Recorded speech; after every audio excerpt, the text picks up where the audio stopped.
Welkom terug en vandag is ons by les 25 en dit sê, ek weet nie waarvoor enige iets daar is nie.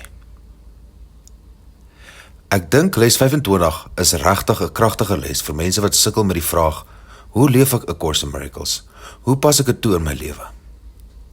Die les spreek direk tot daardie bekende dilemma waarmee baie van ons sit. As die wêreld nie werklik is nie, hoe gaan ek dan daarmee om? Hoe moet ek optree?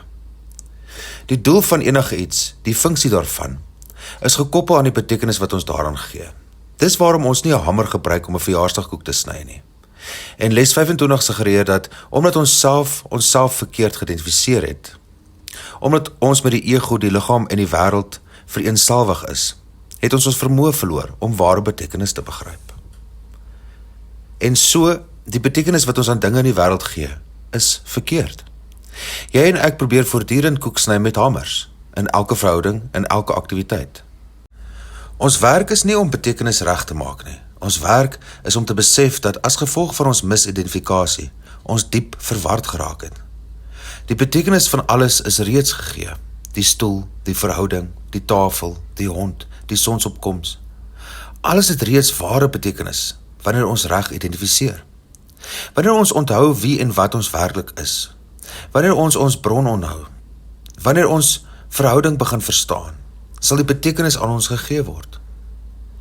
Ons het die gewoonte om dinge op 'n baie primitiewe vlak te sien, as goed of sleg. Help dit my of maak dit seer? Bring dit my nader aan wat ek wil hê of verder weg? Maar die kursus sê, dis nie die punt nie, die wêreld is nie goed of sleg nie, dit is betekenisloos. Net dit, betekenisloos. Nie goed nie, nie sleg nie. Laat dit gaan. Dis 'n radikale ander manier om met die wêreld te werk. 'n Ander manier om deur die dag te beweeg. Nog 'n aspek wat die kursus beklemtoon is, niks is persoonlik nie. Ons het nie persoonlike voorkeure nie. Nie persoonlike gunstelinge in verhoudings, liggaamstipes, kosse ensovoorts nie. Alles is betekenisloos. Nie goed nie, nie sleg nie. Betekenisloos.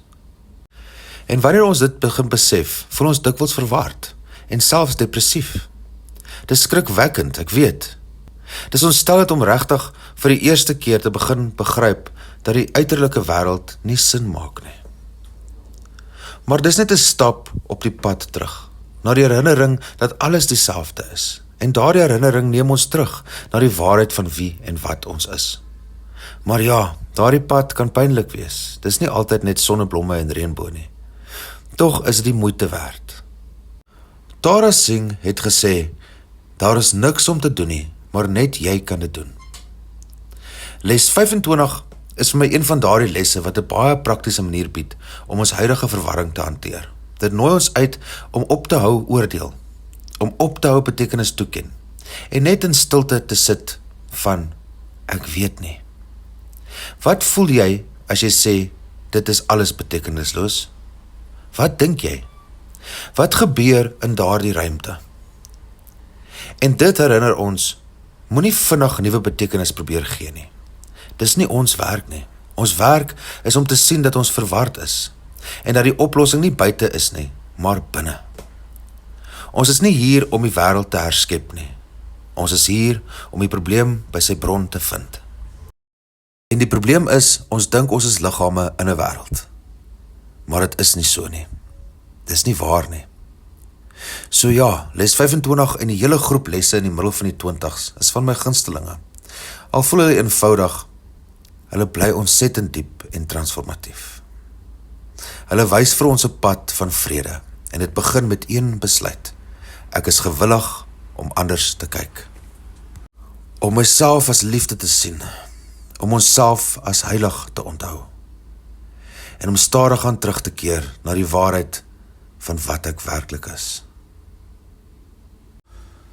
Ek wil graag hierdie les afsluit met 'n gebed. En ons sluit ons oë. Liewe Hemelse Vader, dankie dat U my leer om met nuwe oë te kyk. Oë van vertroue, nie oordeel nie. Ek erken dat ek nie weet waarvoor enige iets hier is nie. Ek het probeer sin maak van dinge deur die lens van my eie behoeftes en vrese. Maar nou wil ek leer. Ek wil alles sien in die lig van U liefde en doel. Help my om die doeleindes van die ego neer te lê, sodat U my kan wys wat waarlik dien. Laat my elke oomblik aanvaar as 'n geleentheid om U wil te leer ken. Want ek weet, selfs al verstaan ek dit nie, alles is hier vir my hoogste goed. Dankie dat U my aan die hand neem. Ek hoef nie self te weet nie, want U weet, en U is altyd met my.